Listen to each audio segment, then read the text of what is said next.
So Matt will be our first presenter. SD Integral Solutions. I haven't said integral since calculus way long time ago, so I'm curious to see what this is all about. Give it up for Matt. This thing working? Everybody can hear me? Okay.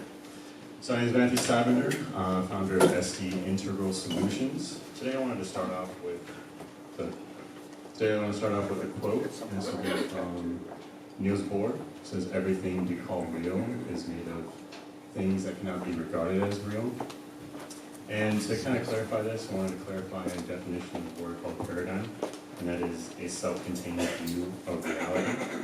As you can see from this quote, he started off having a scientific paradigm of external physical reality, and then through his study of quantum mechanics, he actually transitioned that and really changed his metaphysical beliefs. And to kind of give you a little bit of backdrop why I talk about this, in spiral dynamics, which is the psychological model that we'll be using, it goes through the different paradigms that people go through. So it's the Maslow's psychology model. You can kind of compare that to Maslow's hierarchy of needs here. So you have physical needs and survival kind of bottom, and self-actualization, holistic view, all the way at the top there, and all the different stages kind of go in between. So for those that are familiar with Maslow's hierarchy, it's more so focused on different states of need and kind of things associated with that. And then spiral dynamics is focused on paradigms, so how you actually view reality. You can see how that really affects the way you do everything in life, what you purchase, who you relate to, who you network with, and all that stuff. So moving on, just talk about 3 different stages. I'm not going to talk about all of them, but just the ones that are the most relevant. So orange right here, we have a lot more rational kind of focus on the world. So we have Peter Drucker, kind of one of the leading people in the current paradigm of business that we have today. And then of course, Tai Lopez over here, you can think of Kanye West too, as like very much in the orange paradigm, very materialistic and focused on material goods and material profit. Stage green is going to be the next stage that they ascend to when they get enough materialism. You can think of Noam Chomsky, John Lennon, his song Imagine is like the greatest thing you could ever imagine. So then we have a lot of actors that are much in the green space, talk about being equal and equality and a lot of things like that, flattening hierarchies. Stage yellow, kind of hard to find examples that people know about. You can think about that in terms of like Wikipedia is a good yellow type of project. And we have Joseph Campbell and his hero's journey, which is used by a lot of people in the film industry. Ken Wilber is one of the leading people in terms of spiral dynamics. He's really good in that space. And then Russell Ackoff was actually an academic at the same time that Peter Drucker was. They actually knew each other. But the thoughts of Peter Drucker was actually absorbed more through our common culture, because it's just related to our common space. Okay. So the needs of the future that I'm seeing is going to be stage green connectedness. They're going to want to have better communities. And then stage yellow tools for thought management. Leading into thought management, you can see that stage yellow, they try to make these big, complicated maps for things, and everything connects to everything else, and very much systems thinking in that kind of sense. So you can see a visual of that. And I wanted to think about a way to kind of simplify this and to actually integrate spiral dynamics, because those are the 2 things that I think are going to be the most utilized moving forward. So I looked for examples of people kind of doing something similar to this, and I found Stephen King. He's a professor out in Australia, and he developed a system that was helpful for modeling different types of economic structures. He really wanted to create this for politicians so that they can create something that they can model first before they actually put policies in place. So you see over to the left, he has this illustration over there. Over to the right is what everybody else kind of uses, a bunch of equations and then kind of like a little thought map up there. And then he asks, which one would you rather be using? It's like, obviously the one that's to the left because it's a lot more intuitive. So that's what I wanted to use, is have spiral dynamics kind of working in the background so you don't have to understand all the theory, and then you can just use a user interface that's very easy. So, products I really wanted to focus on developing are going to be customer relations management systems, so a CRM system. Kind of gives you a little bit of insight to what your customers are going to need currently moving forward using spiral dynamics and systems thinking. And then then off of that, you can develop your models with our organizational development simulation. And then once we have good enough models, you can kind of just have that running in the background, kind of forecast for you, kind of like weather forecast of what's going to happen in the future, in the near future. And the industries that I see that are going to be most affected by this are going to be education, first and foremost, and then state and local government, and then of course retail and other businesses that want to keep on top of their customers. So our roles are going to be research and development, so just researching different states and different cities and things that what stage they're at and what stages are emerging out there, so you can see new opportunities. And then secondly, we're going to be hosting a platform, so think of it as a social network for different types of systems and systems management in more of a collaborative framework. Our monthly subscription will be our revenue model, so very simple on that. Kind of give you an illustration visually of what I'm talking about. There's a lot of companies, well, there's very few companies actually, that can do evaluation. So Value Match, they do a quick questionnaire. They kind of give you an example of what stages your company is like under pressure, what they aspire to be, and many different other things. And then what we will focus on is doing more of the simulation and kind of developing models off of that and kind of giving you a little bit of a picture of what you're dealing with. And then the network that we host so that everybody's going to be able to collaborate if you want to have that open to collaboration. So, I'll end with this. What our end goal is going to be is higher quality of life. To kind of elaborate that, there's a lot of companies that have a lot of like missions, they say. Not to name any names, but there's a lot of companies that say like a big beverage company that says they want to spread joy in the world. So that was 6 minutes. Okay. I'll give you just a few to wrap up. Okay. But you want to think about all of your things at like full cost. So they pollute the planet with their plastic bottles and a lot of diabetes and things like that from all of it. And I just don't think that that's like a really good higher quality of life. So I think that will give you a clear indication of what I'm really trying to do here. So my 3 questions will be how to best deliver this message, because there's a lot to unpack with it, and hopefully I did my job well with that. And then what are my blind spots? What are the clear applications to this that I would see myself in? And then where to find beta testers for this, because I really want to have a good community and a good base of people to help me develop this. So that's the Integral Solutions. So, thank you. So, where are you in the process? You're early in your business? Yeah, very early. Because right now it's been a lot of like conversations with a lot of business owners and trying to help them with knowledge base of Spot Dynamics and systems thinking.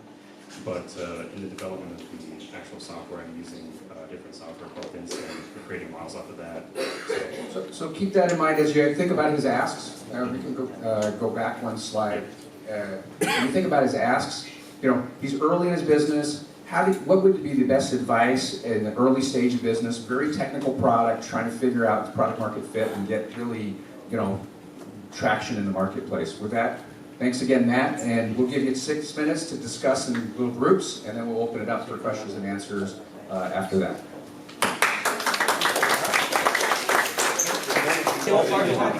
Alrighty. 6 minutes goes really, really fast. When you're presenting, it goes like a blink. And when you're discussing with people you enjoy talking to and you're in a conversation about things, it goes even faster. So now we're going to open up for questions. Hey, Matt, can I have you up front? And I'll run around with a microphone. Who has a question for Matt, or a comment, or help, or... Quiet this morning. Have you already spoken to any businesses yet about this CRM? Just a couple, but it's not a lot. What's the feedback like? Usually it's trying to clarify what Spot Dynamics is and trying to clarify that, and I usually have like an hour or 2 conversation about what it is. After I explain it in long enough depth, they see the value in it. They see that the new emerging stages are kind of what they want to focus on and try to be ahead of the game, and that's the feedback.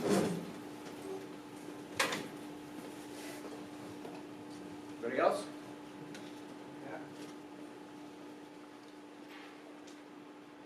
No, I'm just gonna maybe continue what everyone was talking about. I actually think maybe talking about spiral dynamics gets in your way, and actually removing that and just talking about the mission of what you're trying to do is pretty empowering. So, I know for me, what I'd really like to talk about is spiral dynamics, not necessarily your business, because, oh, that's really interesting to me, but it doesn't really drive to what you're trying to do. So, you may want to think about from a sales standpoint of removing some of the clutter that absolutely, it's not that it's not important, but maybe it doesn't add to the mission of trying to get companies to change behavior. And if you just address that, it may be a little bit easier to sell.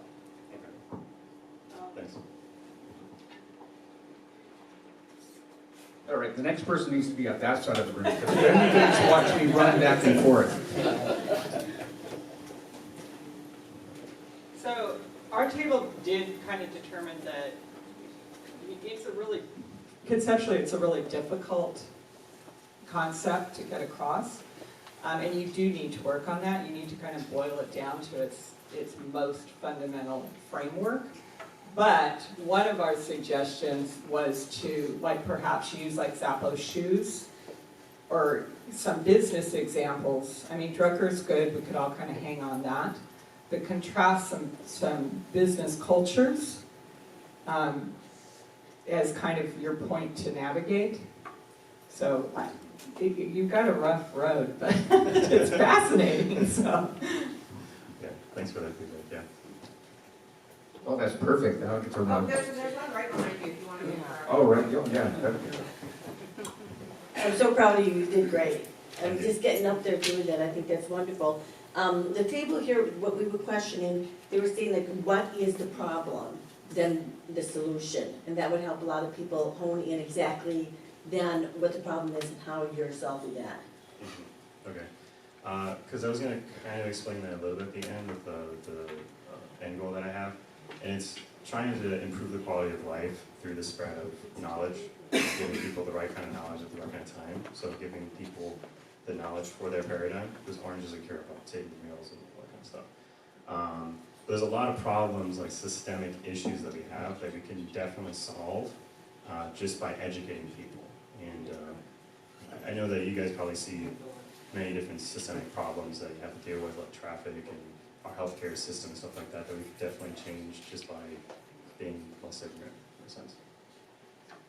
All right, so I know this is a very orange paradigm, thing to say, but I think, if you could translate kind of your value proposition in terms of, better community, better relationship, what does that mean? If that would be, lower customer turnover, higher engagement, or making us more able to develop products for our existing customers, something like that.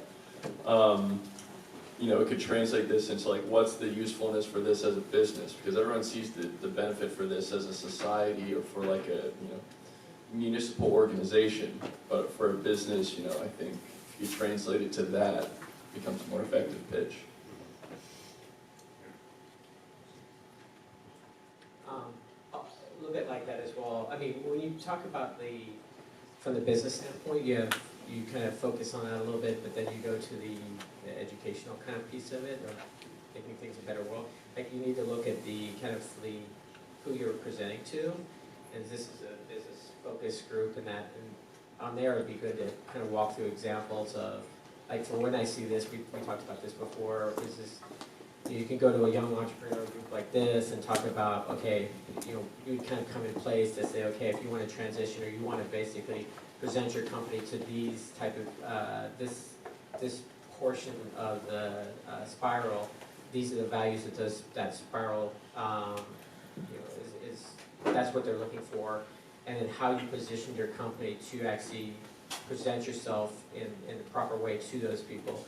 From all aspects of the business, not just okay, we're going to make a product that's organic, okay, that's done, but then maybe their supply chain's all screwed up and it's causing all kind of issues. So it's looking, you can do that from a smaller company, and then from a larger company, it's basically going to say, here you're already in the orange, and how do you transition, and then what are the kind of the standard things you need to kind of transition to move to that next stage, if that's a new customer you're trying to present yourself to. It's kind of figuring out who you're presenting to, and then figuring out basically what portion of that spiral their needs are, and then kind of just only focusing on that piece of it. Because the concept is huge, and it's like, it goes from the complete society and everything like that, so it'd take forever to understand it. And when you show all the graphs and all that, everyone's just lost. Because it's just it's such a huge subject matter to absorb in 5 minutes. Yeah. Thank you. Last question over here. Mine's not that important. Okay. Okay, so I just need to know if it's a yes or no if I got this right. So being in sales, whenever I sell, I need to know the kind of person I'm talking to. Like if it's an engineer brain, I need bullet points because they're very factual, whereas a very emotional person, then they need like a little more warm fuzzy. So someone who's a psychological needs has a harder time talking to a self-actualization, I can't say the word, person. So I feel like it's a language you're teaching a company how to talk to each other as well as their customers. Is that right or wrong? Is this kind of like a languaging?